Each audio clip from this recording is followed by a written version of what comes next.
Dear students, I welcome you in this warm and healthy morning with the biology second chapter, tissues. This chapter, tissues, is mostly concerned about the biological frame of the living organism, and within that frame there are a number of functions which a living organism has to perform, and how these different functions are so easily performed within the body of a living organism is a matter of concern of this chapter, tissues.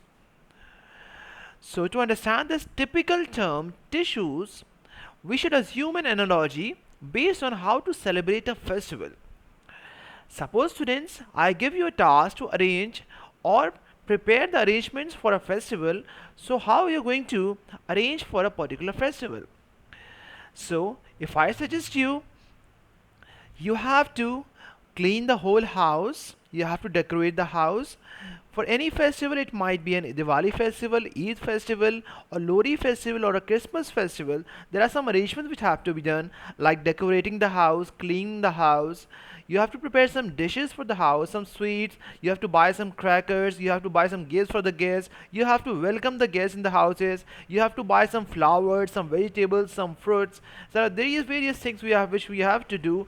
You have to make various arrangements for the successful completion of the festival.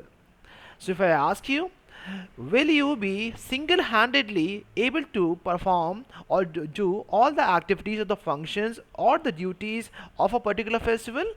No. So students, someone in your house, it might be your mother, has to make some arrangements for some good dishes or some sweets. Your father has to buy some gifts, some good clothes for you.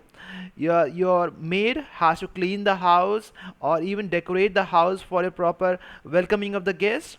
So there are various functions which has to be performed for arranging a particular festival.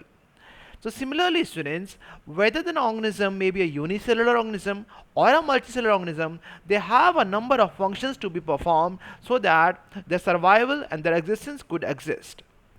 So in this way, if we consider a unicellular organism, that means an organism which has a single cell has to perform some functions like respiration, excretion, digestion. So that particular function is being performed by a single cell. But if we consider some multicellular organisms like a tree or a human or an animal, so there are a number of functions. Like if we consider a multicellular organism like a plant or a tree, it has to absorb the water from the roots and transfer to the leaves and the stem. Okay, similarly the tree has to prepare some food by the process of photosynthesis. So for that purpose also there are some tissues which conduct the food and water from different parts of the plant to every part of the plant, like xylem and phloem. There are some parts which have to be grown by the tree, like the leaf parts, the internodes and nodes, the girth of the tree, that is the thickness of the tree, has to be grown. So there are some tissues, some different cells which are going to perform all these functions. Similarly, if you consider the body of a human, in the body of a human there are functions like respiration, excretion, digestion, reproduction has to be performed also. And even there are some functions okay, there are many other functions which a living organism has to perform, which an human or an animal has to perform. So all these different functions cannot be performed by a single cell in the case of a multicellular organism. So whenever a task increases, a number of functions increases, and the complexity of the body of a living organism increases, there is a need of the cells to form a particular group. So you can easily see in this figure, there is a single cell, there is an RBC, there is a red blood cell. So if the red blood cell, we know that it absorbs oxygen. So if in a body of a living organism or a multicellular organism like human, the red blood cell has to absorb oxygen, but the oxygen has to be transferred toward the whole body of the living organism. So in that case, the red blood cells have to combine and form a group and even flow in the form of blood and form a connective tissue. And that connective tissue, that is the blood, is flowing in the heart. So in this way, first of all a cell, then after the cell there is a group of cells, there is tissues, and from tissues by the combination of various tissues a particular organ like this heart is being formed, and by the combination of various organs there is an organ system is being formed. You can see in this case is a stomach, some kidney, some intestine. So in this way there is an esophagus. So a complete organ system is being formed, and by the formation of an organ system a complete whole organism is being formed like this small child. So students, we can understand that to perform various number of functions, there are different groups or the different types of cells will perform specific functions. So the cells may be similar, the different cells may be similar, like in this case of RBC is similar and is forming a connective tissue, transport hormones, proteins and some oxygen to the whole body in the form of blood.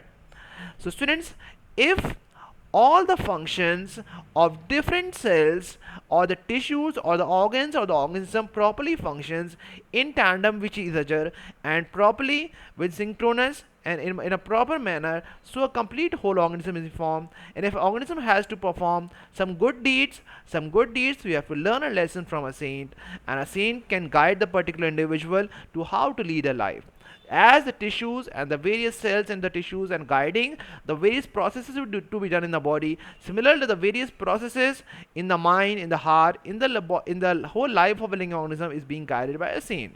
So if all the processes are performed properly, so a particular organism can one day become a saint and achieve the highest purpose of the life. Now students, we are concerned about the number of topics which are going to be taught in this chapter. There is a chapter objectives, like first of all we are going to understand about the understanding tissue, which I explained to you that tissues are a group of cells which perform a specific function. The function can be respiration, reproduction, excretion, digestion, any function it can be. Similarly, what is the importance of tissues? Importance means if we have to perform all the functions properly in a body of a living organism, so the tissues has to be formed because there is a complex body organization of various organisms. So the tissues are the one which are going to perform all the functions properly. Similarly, we are going to differentiate between a plant tissue and animal tissue, as this is a plant and this is a saint, is a human personality, a great personality. So in this way we are going to differentiate in this chapter about between a plant and an animal tissue or a human tissue. In this way, there are some types of plant tissues like meristematic tissue, permanent tissue, parenchyma, collenchyma, sclerenchyma, and even we are going to read about the epidermis or the stomata, which is the layer in the leaves or the plant's body, and the stomata are the certain pores which are present in the body of a leaf. And similarly, we are going to study about the types of animal tissues like connective tissue, adipose tissue.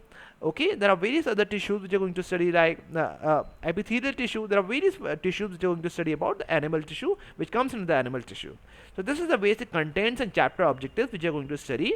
So please watch this introductory video properly and note down some important points which you learned from my explanation of this chapter, tissues.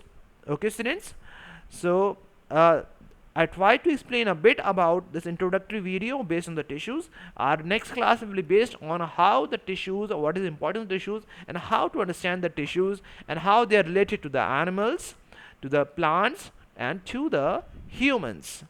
Okay students, thank you very much. Please watch it attentively and listen attentively. Okay, thank you students.